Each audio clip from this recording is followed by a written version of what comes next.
ನಮಗೆ ಆಶ್ಚರ್ಯ ಆಗ್ತದೆ. ಪಂಪನ ಕಥಾನಾಯಕ ಅರ್ಜುನ, ವಿಕ್ರಮಾರ್ಜುನ ವಿಜಯ ಅವನ ಶೀರ್ಷಿಕೆ. ಅರ್ಜುನ ರೂಪದಲ್ಲಿ ಅವನು ಯಾರನ್ನ ನೋಡ್ತಾ ಇದ್ದಾನೆ? ಹರಿಕೇಸರಿಯನ್ನ ನೋಡ್ತಾ ಇದ್ದಾನೆ, ತನ್ನ ಆಶ್ರಯದಾತ್ಮನ್ನು ನೋಡ್ತಾ ಇದ್ದಾನೆ. ಹಾಗಿದ್ದು ಒಂದ್ ಎರಡು ಕಡೆ ಬರಿತಾನೆ, ನೆನೆಯದಿರಣ್ಣ ಭಾರತದೋಡ್ ಇಂಪೆರರಮನ್ ಒಂದೇ ಚಿತ್ತದಿಂ ನೆನೆವಡೆ ಕರ್ಣನಂ ನೆನೆಯ. ಬಹುಶಃ ಇದು ತಕ್ಷಣ ನೋಡಿದರೆ ದೊಡ್ಡ ಆಭಾಸ, ವಿರೋಧಾಭಾಸ ಅಂತ ಕೂಡ ಅನಿಸ್ತದೆ. ಒಂದೇ ಚಿತ್ತದಿಂದ ನೀವು ಯಾರನ್ನಾದ್ರೂ ನೆನೆಯೋದಾದ್ರೆ ಕರ್ಣನನ್ನ ಮಾತ್ರ ನೆನೆಬೇಕು ಅನ್ನುವಂಥ ಮಾತನ್ನ ಪಂಪ ಹೇಳ್ತಾ ಇದ್ದಾನೆ. ಎಲ್ಲಿ ತನ್ನ ಕಥಾನಾಯಕ ಹರಿಕೇಸರಿ ಇದ್ದಾನೋ ಅಲ್ಲಿ. ಗುಣಪಕ್ಷಪಾತ ಸ್ವಭಾವ. ಕರ್ಣ ಮೆಚ್ಚುಗೆಯಾಗಿಬಿಟ್ಟಿದ್ದಾನೆ ಪಂಪನಿಗೆ. ಇನ್ನೊಂದು ವಿದ್ವಾಂಸರು ಇನ್ನೊಂದು ಹೆಚ್ಚು ಮುಂದೆ ಹೋಗಿ ಒಂದು ತರ್ಕ ಮಾಡಿದ್ದು ಉಂಟು. ಹರಿಕೇಸರಿಯಲ್ಲಿ ವಿದ್ವಾಂಸರು ದುರ್ಯೋಧನನನ್ನು ಗುರುತಿಸಲಿಕ್ಕೆ ಪ್ರಯತ್ನ ಮಾಡಿದರು, ಕರ್ಣನಲ್ಲಿ ವಿದ್ವಾಂಸರು ಪಂಪನನ್ನು ಗುರುತಿಸಲಿಕ್ಕೆ ಪ್ರಯತ್ನ ಮಾಡಿದರು. ಇನ್ನೊಮ್ಮೆ ಹೇಳ್ತೇನೆ, ದಯವಿಟ್ಟು ಕೇಳಿಸಿಕೊಳ್ಳಿ. ಹರಿಕೇಸರಿ ಮತ್ತು ಪಂಪರ ಸ್ನೇಹ ಒಂದು ಕಡೆ ಇತಿಹಾಸದಲ್ಲಿ, ಪುರಾಣದಲ್ಲಿ ದುರ್ಯೋಧನ ಮತ್ತು ಕರ್ಣರ ಸ್ನೇಹ, ಅದಕ್ಕೆ ಇದನ್ನು ಹೋಲಿಸಲಿಕ್ಕೆ ಪ್ರಯತ್ನ ಮಾಡಿದ್ದು ಉಂಟು.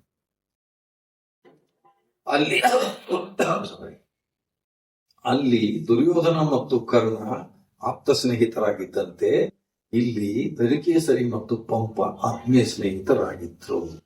ಹಾಗಿದ್ದಾಗ ಅದನ್ನ ಕಲ್ಪನೆಯಲ್ಲಿ ಇಟ್ಕೊಂಡು ವಿಚಾರ ಮಾಡಿ ಒಂದು ತರ್ಕ ಮಾಡಿಕೊಳ್ಳಿ. ಭಾರತವನ್ನು ಪಂಪ ಬರೆದು ಮುಗಿಸಿದಾನೆ ಅಂತ ಇಟ್ಕೊಳ್ಳಿ.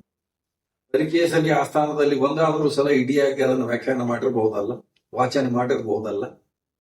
ಕತೆ ಮುಗಿದ ಮೇಲೆ, ಕಾವ್ಯ ರಚನೆ ಮುಗಿದ ಮೇಲೆ ತನ್ನ ಆಶ್ರಯದ ಆತನ ಎದುರಿಗೆ ಅವನ ಒಟ್ಟೋಲಗದಲ್ಲಿ ಪಂಪ ಒಂದಾದರೂ ಸಲ ತನ್ನ ಇಡಿಯಾದ ಕಾವ್ಯವನ್ನು ವಾಚನ ಮಾಡಿರಬಹುದಲ್ಲವೇ?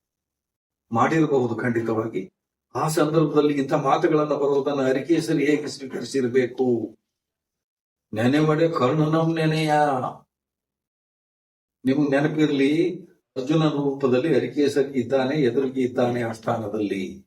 ನೆನೆವಡೆ ಕರ್ಣನಂ ನೆನೆಯ ಅಂತ ಹೇಳಿ ಪಂಪ ಹೇಳ್ತಾ ಇದ್ದಾನೆ. ಇದನ್ನು ಒಪ್ಪಿ ಸ್ವೀಕರಿಸುವಂತಹ ಔದಾರ್ಯ ಹರಿಕೇಸರಿಯಲ್ಲೂ ಕೂಡ ಇತ್ತು. ಅದನ್ನು ನಾವು ಮೆಚ್ಚಿಕೊಳ್ಬೇಕು. ಇವರಿಬ್ಬರ ಸ್ನೇಹದ ಮಾದರಿ ಏನಿದೆಯಲ್ಲ, ಕನ್ನಡ ಸಾಹಿತ್ಯದ ಸಂದರ್ಭದಲ್ಲಿಯೂ ಕೂಡ ದೊಡ್ಡ ಕೊಡುಗೆಯನ್ನು ಕೊಟ್ಟಿದೆ ಅಂತ ನಾವು ತಿಳ್ಕೊಳ್ಬೇಕು.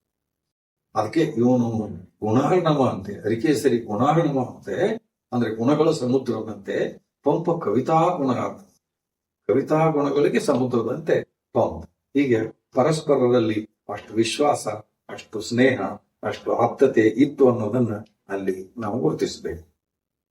ಆಮೇಲೆ ಇನ್ನೊಂದು ಮಾತನ್ನು ಹೇಳ್ತಾನೆ, ಕರ್ಣಂಗೊಟ್ಟಿತ್ತು ದಲ್ ಭಾರತ. ಈ ಭಾರತ ನಡೆದಿರೋದೇ ಕರ್ಣನ ಸಲುವಾಗಿ ಅನ್ನೋ ಮಟ್ಟಿಗೆ ಪಂಪ ಹೇಳ್ಬಿಡ್ತಾನೆ. ಕರ್ಣಂಗೊಟ್ಟಿತ್ತು ದಲ್ ಭಾರತ. ಹರಿಕೇಸರಿ ಎಲ್ಲಿ ಹೋದ, ಅರ್ಜುನ ಎಲ್ಲಿ ಹೋದ, ಈ ಮಾತನ್ನು ಹೇಳುವಾಗ ಅದನ್ನ ನಾವು ಗುರುತಿಸಬೇಕು. ಆ ಮೂಲಕ ಹರಿಕೇಸರಿಯ ಗುಣಪಕ್ಷಪಾತ ಸ್ವಭಾವವನ್ನ ನಾವು ಗುರುತಿಸಬೇಕು ಮತ್ತು ಗೌರವಿಸಬೇಕು. ಕರ್ಣರಸಾಯನಂ ಭಾರತ. ಪಂಪ ಹೇಳೋ ಮಾತಿದು ಬಹಳ ಪ್ರಸಿದ್ಧವಾದ ಮಾತು, ಕರ್ಣರಸಾಯನಂ ಭಾರತ. ಈ ಭಾರತ ಲೋಕಪೂಜ್ಯವಾದದ್ದು ಕರ್ಣನಿಂದ ಅನ್ನುವಂಥ ಮಟ್ಟಿಗೆ ಪಂಪ ಅಲ್ಲಿ ಹೇಳ್ತಾನೆ. ನೆನೆಯದಿರಣ್ಣ ಇಂ ಭಾರತದೋ ಪೆರರಮನ್ ಒಂದೇ ಚಿತ್ತದಿಂ ನೆನೆವಡೆ ಕರ್ಣನಂ ನೆನೆಯ. ಇನ್ನೊಂದು ದೃಷ್ಟಿಕೋನ ಪಂಪನ ಗುಣಗಳ ಬಗ್ಗೆ, ಸ್ವಭಾವದ ಬಗ್ಗೆ ಚರ್ಚೆ ಮಾಡುವಾಗ ಗುರುತಿಸಲೇಬೇಕು. ರಾಜರನ್ನು ಕೂಡ ಟೀಕಿಸದೇ ಬಿಟ್ಟಿಲ್ಲ ಅವನು. ಕಾವ್ಯದ ಸಂದರ್ಭದಲ್ಲಿ ಅದನ್ನು ಒಗ್ಗಿಸಿಕೊಳ್ತಾನೆ. ನೇರವಾಗಿ ರಾಜರ ಟೀಕೆಗೆ ಹೋಗ್ಲಿಕ್ಕಿಲ್ಲ. ಬಹಳ ಜನ ವಿದ್ವಾಂಸರಿಗೆ ಒಂದು ತಿಳುವಳಿಕೆ ಇತ್ತು ಒಂದು ಹಂತದಲ್ಲಿ. ಏನು, ಪಂಪನಲ್ಲಿ ಪ್ರತಿಭಟನೆಯ ಮನೋಭಾವ ಇರಲಿಲ್ಲ, ಪಂಪನಲ್ಲಿ ಬಂಡಾಯ ಪ್ರಜ್ಞೆ ಇರಲಿಲ್ಲ ಅನ್ನುವಂಥ ಒಂದಿಷ್ಟು ಧ್ವನಿಗಳು ಅಲ್ಲಲ್ಲಿ ಕೇಳಿ ಬಂದದ್ದು ಉಂಟು. ಕಾವ್ಯದ ಒಳಹೊಕ್ಕು ಕೆಲವು ಕಾವ್ಯ ಪ್ರಸಂಗಗಳನ್ನು ನೋಡಿದಾಗ, ಆಯಾ ಪಾತ್ರಗಳ ಮೂಲಕ ಪಂಪ ಹೇಳಿಸಿದ ಮಾತುಗಳನ್ನು ನೋಡಿದಾಗ ಈ ಅಭಿಪ್ರಾಯ ನಿಲ್ಲೋದಿಲ್ಲ ಅನ್ನುವಂಥದ್ದು ನಮಗೆ ಸ್ಪಷ್ಟವಾಗ್ತದೆ. ಒಂದು ಉದಾಹರಣೆ ಕೊಟ್ಟು ಬಿಡ್ತೇನೆ ಒಂದೇ ನಿಮಿಷದಲ್ಲಿ. ಕರ್ಣನಿಗೆ ಶಲ್ಯ ಸಾರಥಿಯಾಗಬೇಕಾದಂತ ಪ್ರಸಂಗ ಬರ್ತದೆ. ಶಲ್ಯ ಅದನ್ನು ವಿರೋಧ ಮಾಡ್ತಾನೆ. ಇಡೀ ಪ್ರಸಂಗಕ್ಕೆ ಹೋಗೋದಿಲ್ಲ ನಾನು. ಶಲ್ಯನ ಬಾಯಲ್ಲಿ ಅವತ್ತು ಪಂಪ ಹೇಳಿಸಿದ ಮಾತುಗಳು ಮಾತ್ರ ನಮಗೆ ಮುಖ್ಯ. ನನಗೇನು ಹೇಳಬೇಕಾಗಿದೆ ಅಂದ್ರೆ, ಪಂಪನಲ್ಲಿ ಬಂಡಾಯ ಮನೋಧರ್ಮ ಇತ್ತು, ಪಂಪನಲ್ಲಿ ಧೈರ್ಯ ಇತ್ತು, ಕೆಚ್ಚಿತ್ತು, ಸ್ವಾಭಿಮಾನ ಇತ್ತು. ಆಮೇಲೆ ಅವನು ಇನ್ನೊಂದ್ ಕಡೆಗೆ ಒಂದು ಶಬ್ದ ಬಳಸಿದ್ದು ನನಗೆ ಇಲ್ಲಿ ನೆನಪಿಗೆ ಬಂತು. ಸ್ವಕೀಯ ಪ್ರಭುತೆಯನ್ನು ದಯಪಾಲಿಸು ಅಂತ ಹೇಳಿ ಅರಿಕೇಸರಿಯಲ್ಲಿ ವಿನಂತಿ ಮಾಡ್ಕೊಳ್ತಾನೆ ಅವನು ಕಾವ್ಯದ ಆರಂಭದಲ್ಲಿ. ಸ್ವಕೀಯ ಪ್ರಭುತೆಯನ್ನು ನನಗೆ ದಯಪಾಲಿಸು. ಏನಿದು ಸ್ವಕೀಯ ಪ್ರಭುತೆ ಅಂದ್ರೆ ಏನು? ಸ್ವಂತ ನಿರ್ಧಾರ ಕೈಗೊಳ್ಳುವ ಯೋಗ್ಯತೆ, ಸ್ವಂತದ ಅಭಿಪ್ರಾಯವನ್ನ ಎತ್ತಿ ಹಿಡಿಯುವ ಯೋಗ್ಯತೆ. ಇದು ಪಂಪನ ಮನೋಧರ್ಮಕ್ಕೆ ಸಾಕ್ಷಿಯಾಗಿ ಬಂದಿರುವಂತಹ ಮಾತು. ಇನ್ನೊಂದು ಮಾತನ್ನು ಹೇಳ್ತಾನೆ ಪಂಪ, ಅದು ನೆನಪಿಗೆ ಬಂತು. ಎನ್ನರಿವ ಮಾಳ್ಕೆಯೋಳ್ ಕಥೆಯಂ ಪೇಳ್ವೆಂ. ಎನ್ನರಿವ ಮಾಳ್ಕೆಯೋಳ್, ನನಗೆ ಹೇಗೆ ಸರಿ ಅನಿಸ್ತದೆ, ನಾನು ಹೇಗೆ ತಿಳ್ಕೊಂಡಿದ್ದೀನಿ ಹಾಗೆ ನಾನು ಕಥೆಯನ್ನು ಹೇಳಲಿಕ್ಕೆ ಪ್ರಯತ್ನ ಮಾಡ್ತೀನಿ. ಇನ್ನೊಬ್ರು ಹಾಗೆ ಹೇಳಿದ್ರು, ಹೀಗೆ ಹೇಳಿದ್ರು, ನೀನ್ ಹೀಗೆ ಹೇಳ್ಬೇಕಾಗಿತ್ತು, ಹಾಗೆ ಹೇಳ್ಬೇಕಾಗಿತ್ತು, ಅದೆಲ್ಲ ನನಗೆ ಸಂಬಂಧ ಇಲ್ಲ. ಎನ್ನರಿವ ಮಾಳ್ಕೆಯೋಳ್, ನನಗೆ ತಿಳಿದ ರೀತಿಯಲ್ಲಿ, ನನಗೆ ಸರಿಕೊಂಡ ರೀತಿಯಲ್ಲಿ ಕಾವ್ಯವನ್ನು ನಾನು ಹೇಳ್ತೇನೆ ಅನ್ನುವಂಥದ್ದು ಪಂಪನ ಧೋರಣೆಯಾಗಿತ್ತು. ಶಲ್ಯನ ಬಾಯಲ್ಲಿ ಅವತ್ತು ಹೇಳಿಸಿದ ಮಾತು ನಾವು ನೆನಪಿಟ್ಕೊಳ್ಬೇಕು. ರಾಜರೆಂಬವರು ತೊತ್ತಿನ ಮೊಲೆವಾಲನುಂಡವರು. ಇದಕ್ಕಿಂತ ಕೆಟ್ಟದಾಗಬೇಕಾ? ರಾಜರು, ನೀವು ದಾಸಿಯ ಮೊಲೆ ಹಾಲು ಕುಡಿದು ಬೆಳೆದವ್ರು, ನೀವು ನಿಮ್ಮ ದುರ್ಗುಣಗಳು ಕಾರಣ ಏನು ಅಂದ್ರೆ ಅದು. ನಿಜವಾದ ತಾಯಿ ಹಾಲು ಕುಡ್ದವ್ರು ಅಲ್ಲ ನೀವು ಅನ್ನೋ ಮಾತನ್ನ ಅವಿವೇಕಿಗಳು ನೀವು ಅಂತ ಶಬ್ದ ಬಳಸ್ತಾನೆ ಪಂಪ ಶಲ್ಯನ ಮೂಲಕ ದುರ್ಯೋಧನನಿಗೆ. ದುರ್ಯೋಧನ ಏನ್ ಹೇಳ್ತಾನೆ ಶಲ್ಯನಿಗೆ, ನೀನು ಸಾರಥಿ ಆಗ್ಬೇಕು ಕರ್ಣನಿಗೆ ಅಂತ ಹೇಳಿ. ಶಲ್ಯನಿಗೆ ಸಿಟ್ಟು ಬಂದ್ಬಿಡ್ತದೆ, ಅವನು ವಿರೋಧ ಮಾಡ್ತಾನೆ. ಆಗ ದುರ್ಯೋಧನನಿಗೆ ತಕ್ಕ ಉತ್ತರ ಕೊಡುವ ರೀತಿಯಲ್ಲಿ ಶಲ್ಯ ಮಾತಾಡಿದ ಮಾತುಗಳಿದ್ವು. ನೀವು ಬರೀ ಅರಸೊತ್ತಿಗೆ ಇದೆ, ಅಧಿಕಾರ ಇದೆ ಅನ್ನುವಂಥದ್ದನ್ನು ಬಿಟ್ಟರೆ ಉಳಿದದ್ದೆಲ್ಲ ದುರ್ಗುಣಗಳೇ ತುಂಬಿವೆ ನಿಮ್ಮಲ್ಲಿ. ನೀವು ತೊತ್ತಿನ ಮಲೆವಾಲನುಂಡವರು, ರಾಜರೆಂಬವರು ವಿವೇಕಿಗಳು ಅನ್ನುವಂಥವ್ರು. ಓಲಗಿಸಿ ಬಾಳುವುದೇ ಕಷ್ಟಂ ಇಳಾಧಿನಾಥರ. ಇದಕ್ಕಿಂತ ದೊಡ್ಡ ಮಾತು ಬೇಕಾ? ರಾಜಸ್ಥಾನದಲ್ಲಿ ಇದ್ದುಕೊಂಡು ಶಲ್ಯನ ಬಾಯಲ್ಲಿ ಪಂಪ ಹೇಳಿಸಿರುವ ಈ ಮಾತು ಬರೀ ಶಲ್ಯನ ಮಾತು ಅಲ್ಲ ಅನ್ನೋದನ್ನು ನಾವು ಗಮನಿಸಬೇಕು. ಬಹುಶಃ ಪಂಪನ ಒಳದನಿಯೂ ಕೂಡ ಇಂಥ ಹಲವಾರು ಮಾತುಗಳಲ್ಲಿ ವ್ಯಕ್ತವಾಗಿದೆ ಅನ್ನೋದನ್ನ ಸೂಕ್ಷ್ಮವಾಗಿ ನಾವು ಗುರುತಿಸಬೇಕು. ಓಲಗಿಸಿ ಬಾಳುವುದೇ ಕಷ್ಟಂ ಇಳಾಧಿನಾಥರ. ಈ ರಾಜರನ್ನ ಓಲೈಸಿಕೊಂಡು ಬಾಳುವುದೇ ಕಷ್ಟ ಅನ್ನುವಂಥದ್ದು ಈ ಮಾತಿನ ಅರ್ಥ. ಇನ್ನು ನಾಡು ನುಡಿಯ ಕುರಿತಾದ ಪಂಪನ ಅಭಿಮಾನದ ಬಗ್ಗೆ ಕೆಲವು ಮಾತುಗಳನ್ನು ನೆನಪಿಸಿಕೊಳ್ಳೇಬೇಕು. ನಾಡು ನುಡಿಯ ಬಗ್ಗೆ ಪಂಪನ ಅಭಿಮಾನ, ಪ್ರೀತಿ, ಹೆಮ್ಮೆ. ಸೂಕ್ತ ಕಾವ್ಯ ಸಂದರ್ಭಗಳಲ್ಲಿ ಪಂಪ ಏನ್ ಮಾಡ್ತಾನೆ, ತನ್ನ ನೆಲದ ಸಂಸ್ಕೃತಿಯನ್ನ ಅಲ್ಲಿ ಬೆಸಿಲಿಕ್ಕೆ ಪ್ರಯತ್ನ ಮಾಡ್ತಾನೆ. ತನ್ನ ಕಾಲದ ಯುಗಧರ್ಮವನ್ನ ಆಯಾ ಸಂದರ್ಭದಲ್ಲಿ, ಸೂಕ್ತ ಸಂದರ್ಭದಲ್ಲಿ ಬೆಸಿಲಿಕ್ಕೆ ಪ್ರಯತ್ನ ಮಾಡ್ತಾನೆ ಅಂತ ಒಂದು 2 ಪ್ರಸಂಗಗಳನ್ನ ನಾವಿಲ್ಲಿ ನೋಡಬಹುದು ಅನ್ನೋದು ಕಾಣಿಸ್ತಾನೆ. ವಿಕ್ರಮಾರ್ಜುನ ವಿಜಯದ 4ನೇ ಆಶ್ವಾಸದಲ್ಲಿ ವನವಾಸಿ ಪ್ರಾಂತದ ವರ್ಣನೆ ಬರ್ತದೆ. ವನವಾಸಿ ಪ್ರಾಂತ, ಅದರ ವಿವರಗಳಿಗೆ ಹೋಗೋದಿಲ್ಲ. ಪಂಪನ ದೃಷ್ಟಿ ಏನಿತ್ತು ನಾಡಿನ ಬಗ್ಗೆ, ನುಡಿಯ ಬಗ್ಗೆ ಅನ್ನೋದನ್ನ ಸ್ಪಷ್ಟ ಮಾಡುವುದು ಮಾತ್ರ ನನ್ನ ಉದ್ದೇಶ. ಅಲ್ಲಿ 4-6 ಪದ್ಯಗಳು ಬರ್ತವೆ. ಅದರ ಬಗ್ಗೆ ಬೇಕಾದ್ರೆ ಇನ್ನೊಮ್ಮೆ ವಿವರವಾಗಿ ಯಾರಾದರೂ ಮಾತಾಡಬಹುದು. ಚಹಗದ, ಭೋಗದ, ಅಕ್ಕರದ, ಗೇಯದ, ಕೊಟ್ಟಿಯ, ಅಲಂಪಿನ ಇಂಪುಗಳಿಗೆ ಆಗರ ಮಾದ ಮಾನಸರೆ ಮಾನಸರು. ಇದನ್ನು ನಾವು ಸೂಕ್ಷ್ಮವಾಗಿ ಗುರುತಿಸಬೇಕು. ಪಂಪ ಇಲ್ಲಿ ನಿಜವಾದ ವ್ಯಕ್ತಿತ್ವದ ಗುಣಗಳೇನು ಅನ್ನೋದನ್ನ ಲಿಸ್ಟ್ ಮಾಡಿ ಕೊಡ್ತಾ ಇದ್ದಾನೆ. ನಿಜವಾದ ಪರ್ಸನಾಲಿಟಿ ಅಂತ ಯಾವುದನ್ನು ಹೇಳ್ತೇವೆ, ನಿಜವಾದ ವ್ಯಕ್ತಿತ್ವದ ಮೌಲ್ಯಗಳು ಅಂತ ಯಾವುದನ್ನು ಹೇಳ್ತೇವೆ, ಆ ಮೌಲ್ಯಗಳನ್ನ ಪಟ್ಟಿ ಮಾಡಿಕೊಡ್ತಾ ಇದ್ದಾನೆ. ಕನ್ನಡ ಜನತೆ ಹೀಗಿತ್ತು ಅನ್ನೋದನ್ನ ಹೆಮ್ಮೆಯಿಂದ ಹೇಳ್ತಾ ಇದ್ದಾನೆ.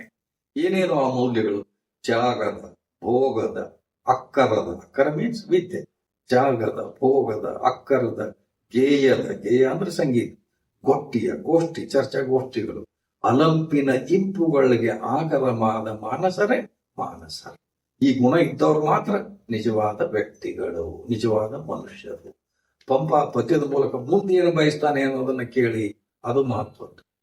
ಇಂಥ ಗುಣಗಳನ್ನ ಹೊಂದಿರುವ ಈ ಜನರ ನಡುವೆ ನಾನು ಇನ್ನೊಮ್ಮೆ ಮರುಜನ್ಮ ಪಡೆಯಬೇಕು ಮನುಷ್ಯನಾಗಿ.